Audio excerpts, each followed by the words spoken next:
So I'll start with hooray beer. So medieval art, collective intelligence, and language abuse.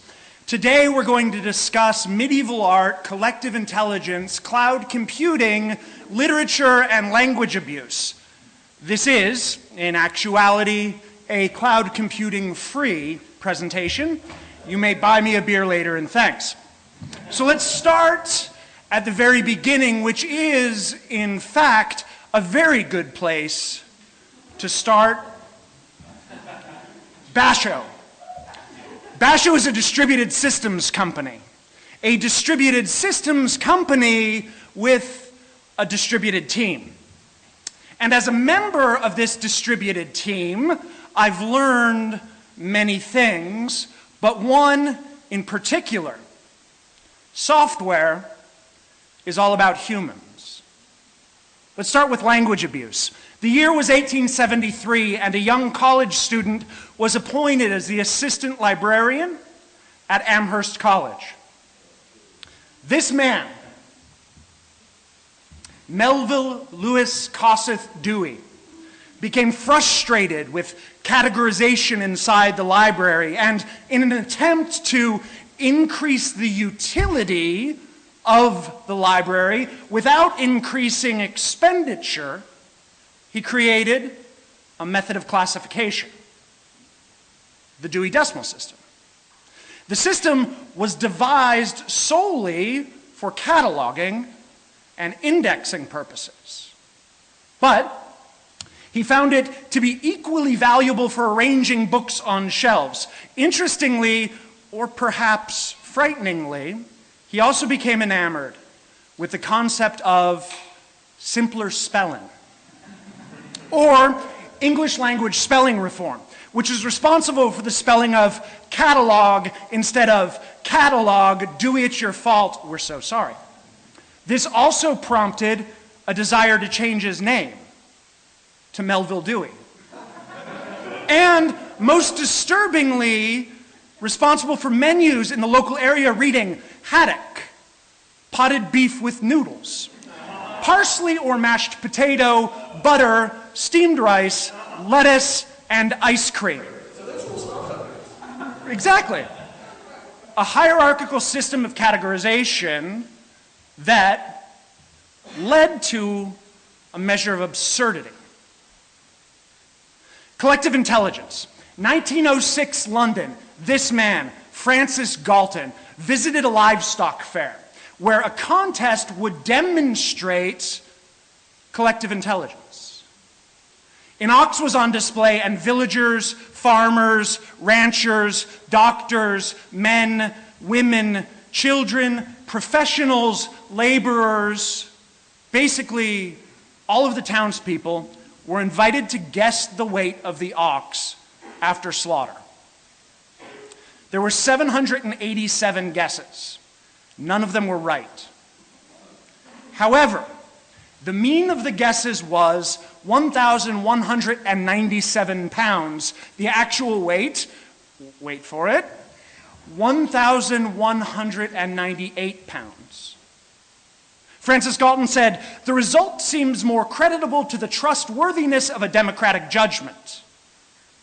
With that said, this came from a man who was earlier steeped in the study of anthropometry, which is the systematic, quantitative representation of the human body for use in classification and comparison, in which the sum of his research indicated that people are idiots.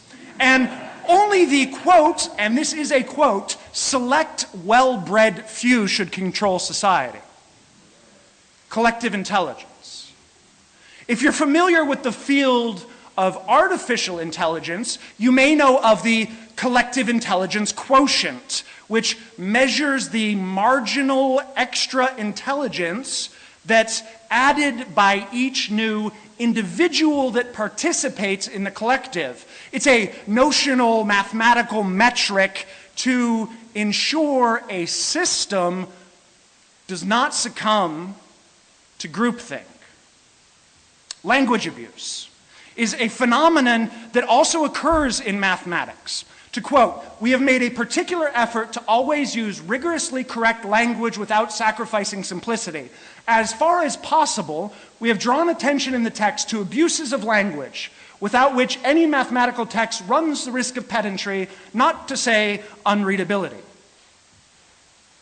I'm often asked how things like GitHub issues, HipChat, Campfire, IRC, and a myriad of other tools enable a distributed team to function, enable open source communities to leverage the collective intelligence of a community of engineers. The question usually sounds something like, "Tyler, what is your perspective on communication tools and methodologies in distributed teams?" My perspective? Well, you asked. But first, a brief foray, into literature. Charles Lutwidge Dodson. Does anybody know him? Good, some hands. He's perhaps best known under a pseudonym. He wrote a tale. It was a tale of fantasy. It had allusions to his friends. It was a tale that plays with logic and that I have loved since a young age. Charles Lutwidge Dodson was groomed as an Anglican priest. He refused to take his priestly orders. He was a migraineur. He suffered from seizures. He spoke with a stammer, and he was accused of pedophilia.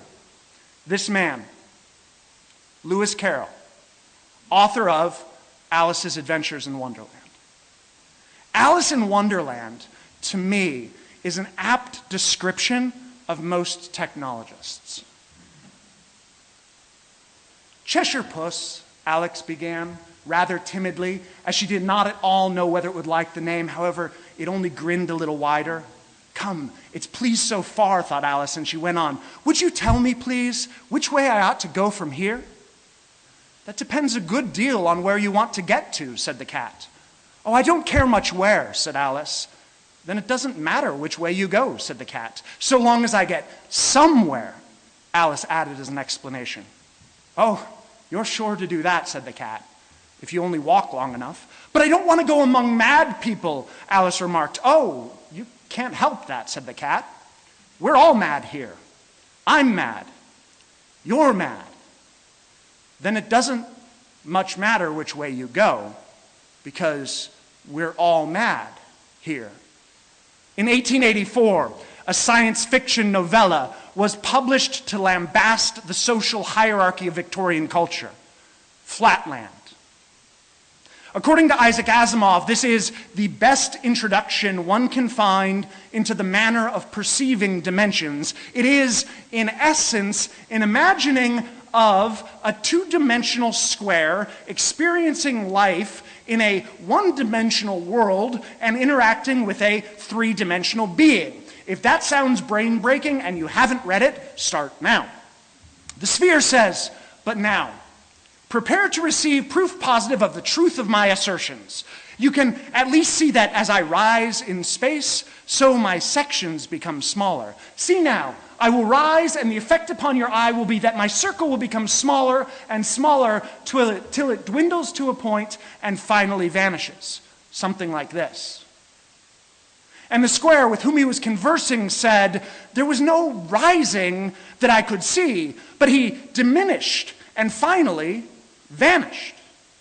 I winked once or twice to make sure that I was not dreaming, but it was no dream. It was no dream." Medieval art. Medieval art is a heavily religious form of art that's focused on groups of symbols rather than a coherent picture. The difference between this famous piece of art and this famous piece of art is perspective. Perspective is defined as an approximate representation on a flat surface, such as paper, of an image as it is perceived by the eye. Perspective was likely used first in the 5th century BC by in ancient Greece, where two philosophers worked on geometric theories of perspective for use on stage panels. But, as happens in mathematics, the modern resurgence came in 1415, when this man, Filippo Brunelleschi, demonstrated the methods of perspective by painting the outlines of various buildings around Florence onto a mirror. In essence, he was copying a reflection of real life, and he was realizing that it was, in fact, beautiful. Perspective. Thus, through perspective, every sort of confusion is revealed within us. And this is that weakness of the human mind on which the art of conjuring and of deceiving by light and shadow and other ingenious devices imposes, having an effect upon us like magic, and the art of measuring and numbering and weighing come to the rescue of human understanding. There is the beauty of them, and the apparent greater or less or more or heavier no longer have the mastery over us, but give way before calculation and measure and weight, according to Plato.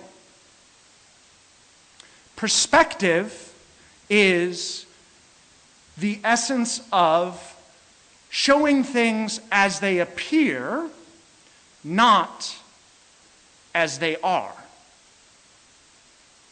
So what does that mean? I'll give you an example. These creep me out. No, seriously, they are going to eat me, and they are evil, evil, evil, evil, evil, and my wife loves them, and I am horrified of butterflies, so arguably I have a flawed perspective. So people ask me, Tyler, what is your perspective on communication tools and methodologies in distributed teams? What is the reality about communication and technology? I am asked about tools for communication. You want to know my perspective? Perhaps flawed. My view of our present reality is that I should instead be asked about people. Because software is all about humans. We, as an industry, may, in our attempt to streamline communication across disparate geographies, end up with simpler spelling. A series of in-jokes, of memes, problem, and catchphrases get on this level that serve, we think, to build community. But perhaps they exclude participation, because software is all about humans. My perspective, perhaps flawed, is that we are not Alice stumbling about Wonderland. Is that we are not a two-dimensional being struggling to understand reality. My perspective is that the perceived and real ethos of technology can change to include, to invite, to enable broad participation. How? We've discussed some of it in the last conversation, but it's another talk entirely. But the process starts with a simple challenge, that our perspective may no longer be a reflection of reality. Our perspective may be flawed, and we discover this flawed perspective only by listening. I'll repeat that. We discover this flawed perspective only by listening. Because software is all about humans. In my life, there are humans. Humans I work for, humans I work with, humans who work for me, humans I raise, like Gabriella Larit Hannon, who's age 6. Like Aoife Lyrone Hannon and her rad pink hat, that's age 2. And these 2 little humans may make me a futurist, but these 2 little humans are the future engineers, should they so choose. Tyler, what is your perspective on communication tools and methodologies in distributed teams? It's not about the tools. It is about the people and how we in this room today choose to interact. How we who are in this room today choose to listen even when it's uncomfortable. How we choose to broaden our perspective because, after all, software is all about humans. That's 372 slides.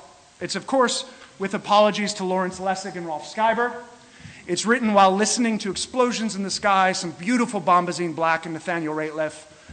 That's me. And if you have questions or want to talk about it, I'm happy to.